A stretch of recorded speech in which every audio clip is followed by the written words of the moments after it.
Hello everybody, welcome back to our commentary of MBC Hero versus Samsung Kong. This is Set 3. I am Brand and I'm here with Bolja, and we are going to be commentating on a TVT matchup, which is C versus Firebat Hero. This is going to be on everyone's favorite map, Chapungryung, which is a two-player map, I believe, and this is actually probably going to be a pretty exciting game, even though it's TVT, just because of the fact that Firebat Hero is involved in this game. And really, Firebat Hero has got his work cut out for him, because C's been playing very well, and he has just taken down a Zerg player whose name I don't even remember, and he's also taken down Junie. Thank you, Bolja. Taken down Junie in set 1, taken down Stork in epic fashion in game 2, really just applying a textbook push that Stork was not able to handle in the mid game, and now he's going to be up against Firebat Hero. 3, 2, 0. Okay, so that was for seeking purposes. Sorry about that, but the 0 is all I really needed. So here we are. Let's get the colors straight. It looks like we're going to be having C is going to be the orange Terran in the upper right. There's C right there, looking really nerdy in his MBC Hero jacket. And then we're having Firebat Hero, who is going to be the purple Terran in the lower left. And really, I have to say, you have to give Firebat Hero the advantage in this matchup. C's been playing really well. He's a pretty good player, Terran versus Terran. But I have to say, Firebat Hero, he might be the second best TVT player out there. Right next to Flash, I would say that Firebat Hero's TVT is pretty darn good. And not only that, I think Firebat Hero is doing really well this Pro League. You know, he's been doing really well.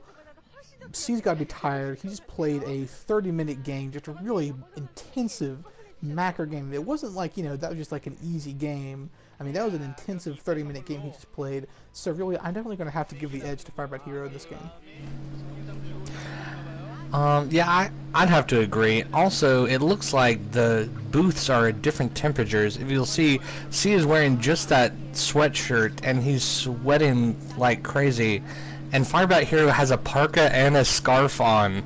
I mean, I don't even understand how that works. Yes, C Shield has been known to sweat profusely in any game. That was a really hot girl they were showing there too. And I don't know what it is. I think I actually understand why it is that the Korean girls actually cover their faces at these matches now. I don't think it's because they're embarrassed and it's a cultural thing. I don't think it's because, you know, they're skipping school or whatever. Because if you've actually noticed the few times that the cameraman actually shoots a girl who doesn't cover her face, they will keep that camera on them for just excruciating long amounts of time and like really zoom in, like in a creeper stalker-like fashion. Like if I was a female in that audience, I would cover my face so they'd leave me the hell alone.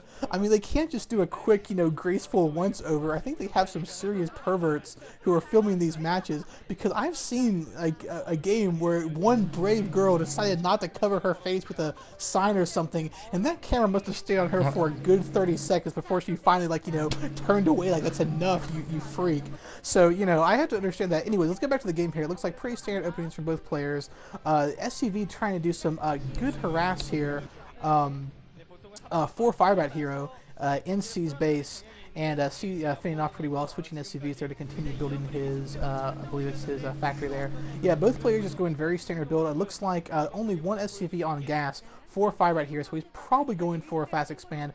Only one SCV on gas as well for C. So yeah, both these players probably going one fac into expansions. Very standard openings here, and of course both players have their SCVs in their respective opponents' bases, so they know what's going on. They know that they're going to be facing pretty much identical builds, and yeah, there's both players floating over their barracks. Probably not going to bother building Marines just to use them for scouting, and I believe both SCVs still alive for both players at this point. Yeah, I mean, nothing crazy at this point. And like we said in the last game, I mean, you really don't want to do anything too crazy just to let your team down. Like, oh man, sorry, I thought it might work if I went, you know, two-port race or something crazy. Exactly, although I really do hope we see two-port race, because otherwise this game could be really boring. And yeah, there's the command center going down for Firebat Hero in the lower left, and of course going down for C in the upper right. And of course the only real difference here is that C elected to build his command center at his natural expansion, whereas Firebat Hero is going to float his in. So really, I guess you could call that a difference. There's the machine shop going down for Firebat Hero. He's got a vulture blocking his ramp, which is very smart. He doesn't want to give away more scout information, or another vulture in to harass. A couple vultures in a ring pushing down for C. I don't think they're really going to get anywhere though. He's got that vulture to block, though he's moving the vulture now, so because this vulture is actually not going in. So unfortunately, it looks like we could be settled in for a pretty standard TVT game, which I have to say is probably about the most boring thing possible in the StarCraft world. Yeah, I think most people would agree with you. Some people don't like the ZVZ. I enjoy it just because, I mean, I don't think any ZVZs ever lasted longer than 20 minutes, so that's something that it definitely has over a TVT here. And where you see them firing up the ramp here, looks like they're not going to push it, though. I don't really know what the purpose was of that. Yeah, that didn't seem to be the best idea to me. I guess he just wants to let Firebat Hero know that, hey, I'm here, I have vultures in your base, and there's an armory going down for, I believe that's C? Or I can't remember whose armory that was. Yeah, I didn't see it either. Well, an armory going down for one of them. Pretty noob there, noob commentating, missing who he's building the armory. I think that's probably the first change. Here comes the SCV transfer from Firebat Hero, and it looks like a third factory going down from C. I believe Firebat Hero is still working on 2 factories. I expect both of them to be macroing up to 4 factories anytime soon here. And what we're probably going to see on Chapunga Young is a lot of vulture play, just lots and lots and lots of vultures. They're probably going to mine the hell out of the map. And of course, vultures don't set off mines, so you're just going to see huge vulture battles on huge minefields, and this could last for the rest of our natural lives. I really hope that's not the case. I mean, we do see the machine shop spinning, but yeah, it's not spinning up here for C, so... Oh, really? That's interesting. Yeah, maybe C's already got all of his upgrades done. I don't think he's had time for that yet.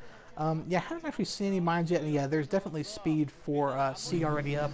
And yeah, probably they're going speed first, then mines, and the mines are really secondary to speed, because the mines are really just to make sure the other player doesn't really go for tanks, because it takes forever to push out across those huge minefields. And yeah, that machine shop still not spinning for C. I don't know why he's not researching mines, but yeah, there's the actually 4th and 5th factories going down for Firebat Hero. It looks like 4 factories total from C going up, and it's ready for some vulture action, Bulger. How do you feel about that?